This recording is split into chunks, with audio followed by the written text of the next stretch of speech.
ఈ జనరేషన్‌లో పిల్లలు ఫోను వ్యామోహంలో పడి ఎన్ని దారుణాలు చేస్తున్నారంటే, రోజుకు ఎక్కడో ఒక చోట ఏదో ఒక సమస్య ఇలా బయటకొస్తూనే ఉంది. అయితే మహారాష్ట్రలో ముగ్గురు ప్రాణాలు బలి తీసుకుంది ఈ ఫోను వ్యామోహం. అదేంటంటే కునాల్ అనే ఒక అబ్బాయి ఐఫోన్ కావాలి అని చెప్పేసి తను కొనుక్కున్నాడు. సో, తను కొనుక్కొని ఈఎంఐ కట్టే టైం వచ్చేసరికి ఇంట్లో వాళ్ళని డబ్బులడిగారు. ఇంట్లో వాళ్ళని డబ్బులడిగితే వాళ్ళు ఇప్పుడు అందరూ మిడిల్ క్లాస్ ఫ్యామిలీయే. సో, మన దగ్గర ఎక్కడున్నాయి డబ్బులు ఐఫోన్‌కి ఇప్పుడు ఈఎంఐ పే చేయడానికి డబ్బులు లేవు అంటే, ఆ గొడవ కాస్త ఎలా ఎళ్ళిందంటే, ఆ అబ్బాయి ఇంకా నేను చచ్చిపోతాను, నేను సూసైడ్ చేసుకుంటానని చెప్పేసి ఒక కొండ ప్రాంతంలోకైతే వెళ్ళి, వాళ్ళ తండ్రికి ఫోన్ చేసి, నేనిలా చనిపోతున్నాను అని చెప్పేసి చెప్తాడు.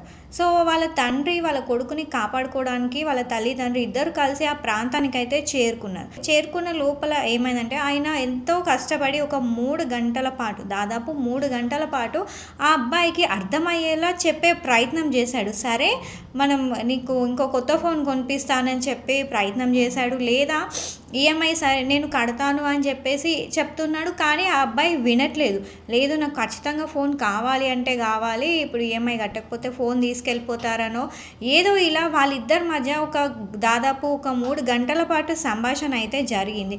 ఆ పెనుదులాటలో ఏమైందంటే ఒక్కసారిగా ఆ కునాల్ అనే అబ్బాయి కొండ నుంచి జారి పడిపోతున్నాడు. సో, అతన్ని పట్టుకునే ప్రయత్నంలో వాళ్ళ తండ్రి ఆ అబ్బాయి చేతిని పట్టుకోవడంతో ఇద్దరు ఒక్కసారిగా ఆ కొండ పైనుంచి కింద లోయలోకి పడిపోయారు. ఇదంతా కింద నుంచి చూస్తున్న వాళ్ళమ్మ తట్టుకోలేక, ఇప్పుడు తన భర్త, తన కొడుకు ఇద్దరు చనిపోయారు. ఇంకా నేనేం చేయాలి? నేనెందుకు ఇంకా బ్రతికి ఉండాలి అని తనొక భావోద్వేగానికి గురై తను కూడా అదే కొండపై నుంచి ఆ లోయలోకి పడిపోయి తన ప్రాణాలు తీసుకుంది. ఇలా ఒక్క ఫోన్ గొడవ, ఒక ఫోన్ కోసం ముగ్గురు నిండు ప్రాణాలు బలి తీసుకున్నారు. సో, ఇలా జరుగుతున్నాయి. అంటే ఎందుకు ఇంత ఘనం, అసలు పిల్లలు ఇలా ఎందుకు ఫోన్‌కి ఇంతగానం అడిక్ట్ అవుతున్నారు అనేది కొంచెం తల్లిదండ్రులు కూడా వాళ్ళని అర్థం చేసుకునే ప్రయత్నం చేయాలి. వాళ్ళకి అర్థమయ్యేలాగా చెప్పేలా చేయాలి అని చెప్పేసి చాలామంది అయితే కమెంట్ చేస్తున్నారు.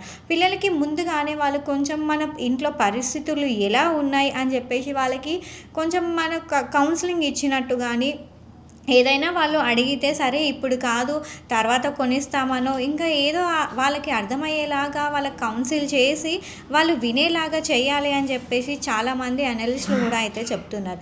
సో, ఇది చూసినారు కదా, ఒక ఫోన్ కోసం అసలు ముగ్గురు చనిపోవడం అనేది ఎంత దారుణంగా తయారవుతుంది. సో, ఇప్పుడు జనరేషన్లో పిల్లలు ఎక్కువగా ఈ సోషల్ మీడియాకి కానీ ఇవన్నిటికీ వాళ్ళు బాగా అడిక్ట్ అవుతున్నారు. అడిక్ట్ అవ్వడం వల్ల వాళ్ళ చదువులు పక్కదారి పడుతున్నాయి.